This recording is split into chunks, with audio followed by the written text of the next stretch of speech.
ฮ็ดนาแบบใหม่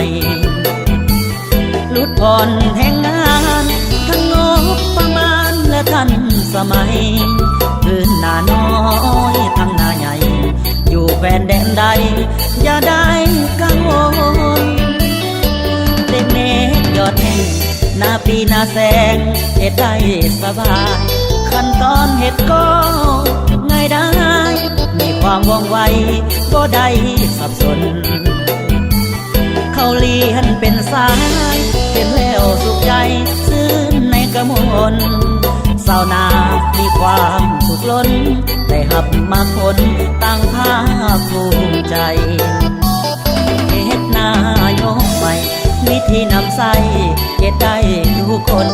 เหมาะทั้งหน้าแล้งหน้าฝนหายห่วงกังวลเข้าทนทานได้พวกพ้องน้องดีมาลองเบิ่งติอย่าโยกโอกให้กสิกรรมคนคิดไว้สาวน้อยสาวสบายอุลาอายหนุ่มนายอดย่านโอดกินหอดแต่น้องบ่ไหว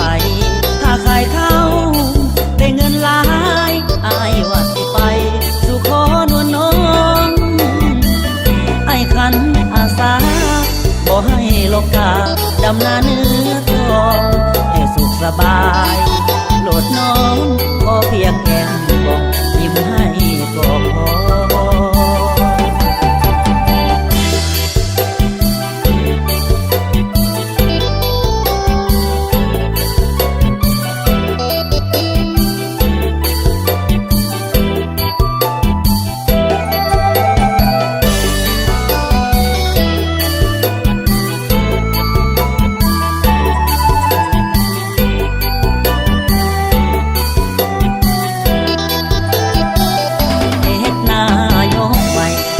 ที่นำใส่เฮ็ดได้ทุกคนเหมาะทั้งหน้าแล้งหน้าฝนหายห่วงกังวลเข้าทนทานได้พวกพ้องน้องที่มาลองเบิ่งติอย่าโยกโอกให้กสิกรรมคนคิดไว้สาวน้อยสาวสบายอุลาอายหนุ่มนายอดย่านโอดกินหอดแต่น้องบ่ไหวถ้าขายเข้าได้เงินหลายอายว่าสิไปสู่ขอนวลน้อง